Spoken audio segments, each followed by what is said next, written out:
Hey, what's going on people? In this video we're covering the best items for Moze in Borderlands 3. From SMGs and assault rifles to class mods and artifacts, this is the best gear Moze can equip to dominate the Borderlands. And we'll start with SMGs. First up, the Calcin, which can only be obtained by defeating Captain Traunt around here in Athenas if you're on Mayhem 6 or above. The Calcin comes in all elements including non-elemental and has a two-pronged attack of splash damage, which is great for Moze. Not only do its bullets explode on impact, but because it fires sticky bombs, they also detonate after impact for an extra round of damage. It can blast through mobs of enemies and drop bosses. It's just a great all-round weapon for Moze. Next up we have the Flipper, an SMG manufactured by Maliwan, which is exclusive to the Bounty of Blood DLC, dropping from Minosaur, who you fight around here in Bloodsun Canyon. The Flipper makes great use of Moze's means of destruction skill thanks to its unlisted projectiles. The longer you hold down the trigger, the more projectiles are added to each shot, going from 1 all the way up to 9. And because means of destruction procs for each of those 9 projectiles, there's no need for you ever to reload. Moze is able to ride the damage ceiling indefinitely and blaze a path through anything she faces. With it you'll become a walking tank, and it suits Moze to a T. Last up for SMGs is the Plasma Coil, a weapon exclusive to the designer's cut, which you can obtain from this chest room within Arms Race. The Plasma Coil unleashes deadly rounds in bursts, and not 3-round bursts, but 16. When one of these hits your target, there'll be nothing left of them, able to drop bosses in a single burst. This weapon is great on all Vault Hunters, but thanks to Moze's splash damage focused skills, she can get even more out of it. Moving on to assault rifles now, and we start with the Soul Render, which belongs to the Guns, Love and Tentacles DLC, dropping from Tom and Zam, who you find around here in Heart's Desire. It's the Soul Render's unique effect that makes it great on Moze, as every so often it fires a purple skull that hunts down your enemies, and these skulls deal splash damage. They deal so much splash damage in fact that they hit like a truck, dealing 20 times the base damage. Moze, with all that explosion noise coursing through her veins, is able to take it well beyond that. Moving on to the Phaser, a base game elemental Vladoff assault rifle that drops from Atomic and Celestro, who you can find around here in the Tazandir ruins. You'll want this gun for its underbarrel splash damage shotgun that deals insane amounts of damage.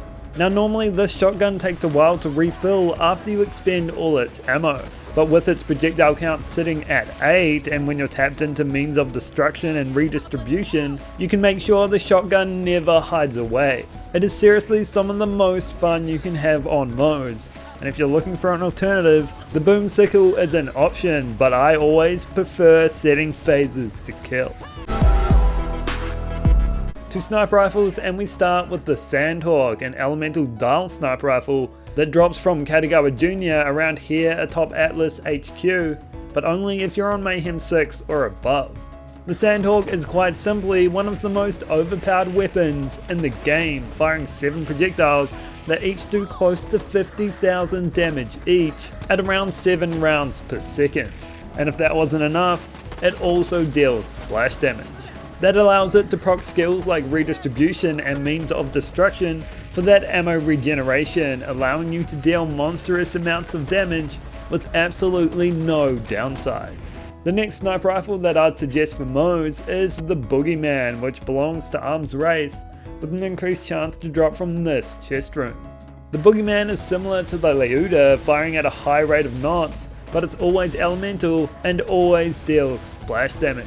That's all Moze needs to hear, as she can take that idea and run with it. This weapon is made better on the mobbing front thanks to its unique effect, which grants a small chance for a boogeyman to appear when you kill an enemy. It will hunt down the nearest enemy and scare them to death, able to chain jump scares if a group of enemies are around. If you're looking for something a bit more mobile but still deals great damage, then you can't go wrong getting jiggy with the boogeyman. Onto pistols. First up, the Free Radical, which is exclusive to the director's cut, can only come in shock, and has an increased chance to drop from Beef Pliskin that you fight around here in Carras Canyon. The Free Radical is an extremely strong melee wand pistol with a unique effect that makes it even better while mobbing. Not only can it deal over 100,000 damage per shot, but spawns extra projectiles per hit for an extra bit of damage. It being locked to the shock element isn't a big deal for Moze either, as her incendiary focused skills have it firing more than just high voltage. Next for pistols is the Lucky 7, which belongs to the Handsome Jackpot DLC, with an increased chance to drop from Scrap Trap Prime around here in the compactor, but it also drops from the Trial of Survival on True Trial difficulty. The Lucky 7 is a gun that can clear arenas and health bars of bosses faster than anything else, but only if you're lucky. For Moze though, she only needs to be lucky once to be lucky forever. You see, whenever you reload this weapon, there's a chance for 5 buffs to be applied, and whenever Moze has it firing 7 explosive projectiles per shot, you'll never reload again. It'll transform into a whole new weapon, able to do absolutely unreal things. Now to launchers, and there's really only one I'd recommend, and that's the Backburner, manufactured by Vladov. It comes in all the elements with an increased chance to drop from the Agonizer 9000 at the end of Guts of Carnivora, but you can also get it from the Tyrant of Instinct on True Trial difficulty. You see, unlike COV launchers, the Backburner doesn't overheat, allowing Moze to make use of its great fire rate for a lot longer than normal. It fires heavy hitting orbs that rain down Merv grenades on impact, and they can do some serious work. Not many things can chew through Hemovorus the Invincible quite like Moze with a Backburner in her hands.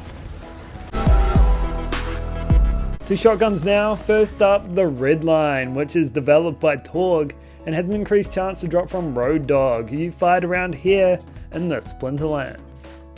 The Redline is a boss dropping weapon first and foremost, with a sticky mode that'll topple the tallest of towers.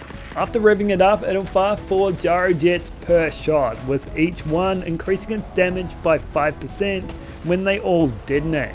Moze can fit more rounds in that chamber than most, setting that damage ceiling abnormally high, with some for the road, giving you a whole 5 seconds of infinite ammo. With that at your disposal, there's no surprise to the damage it can cause, and its impact mode isn't too bad for mobbing either. What is better suited to mobbing is the Trevenator, a burst fire shotgun that drops from Private Bean, so you fight around here in Athenas. The Trevenator fires a number of projectiles in a 3-round burst, which each deals splash damage. With it, you'll be one-tapping fools all across the Borderlands, like you'll be using MW2s for Muffs. And if you wanted even more damage, you can try farming one with the binary prefix. 2 grenade mods, and I highly recommend the Cloning Maddening Tracker, which is best farmed for from vending machines in the Handsome Jackpot DLC.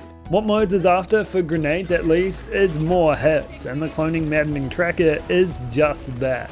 A single grenade will split off into many more, homing in on targets, exploding in their face multiple times, and proccing skills like Vampire for healing, and Means of Destruction and Redistribution for that ammo regen. It deals pretty good damage too, and of course you'll want one with an on-grenade throw anointment.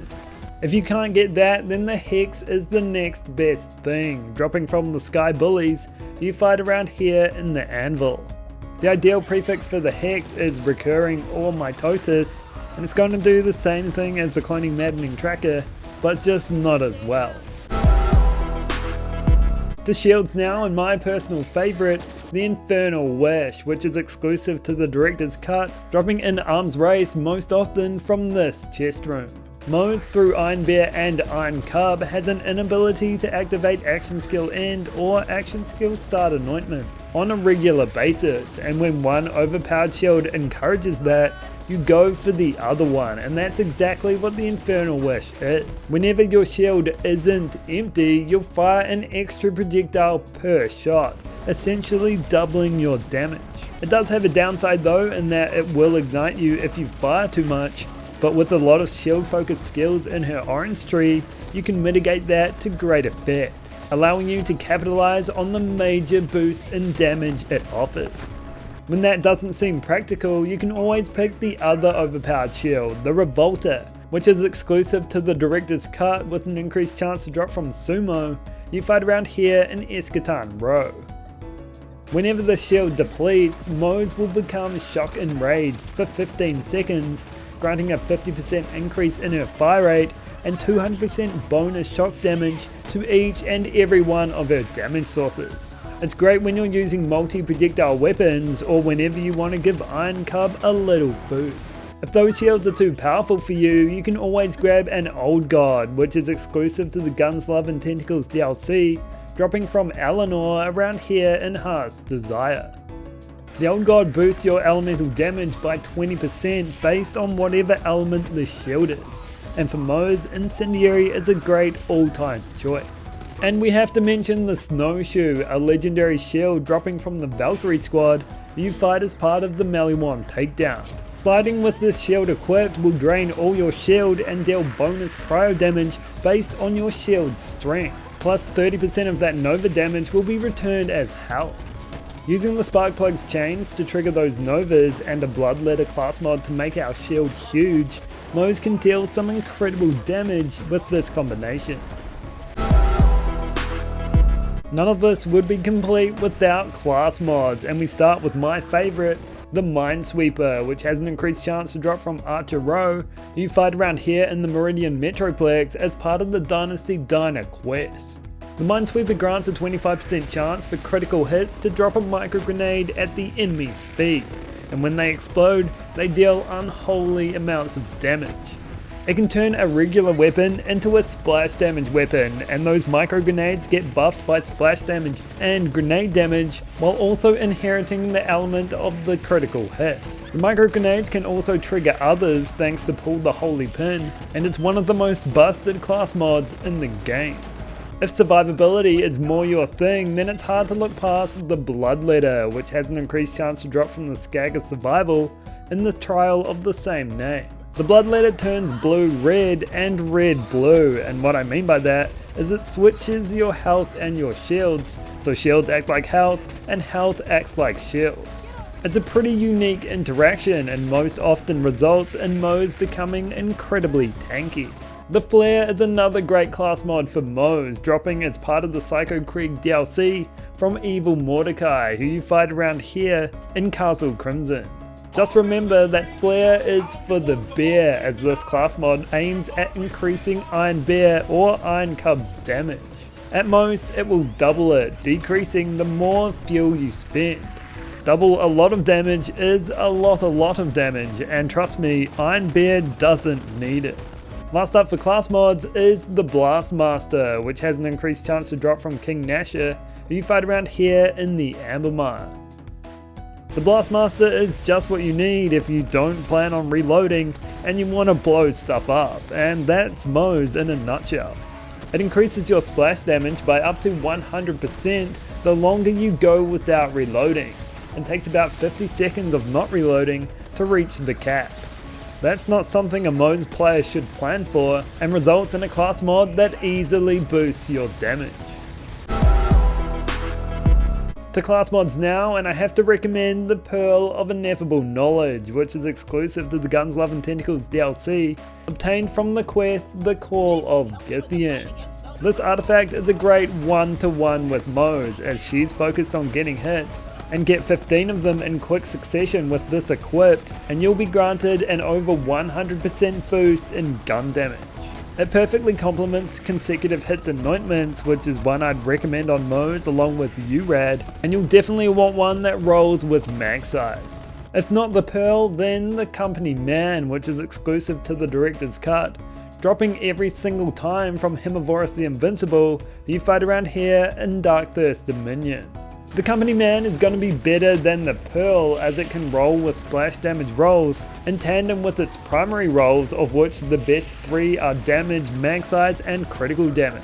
For manufacturers, Maliwan Moze has a certain ring to it, and getting one with the right rolls will have you cashing in on an enormous amount of damage.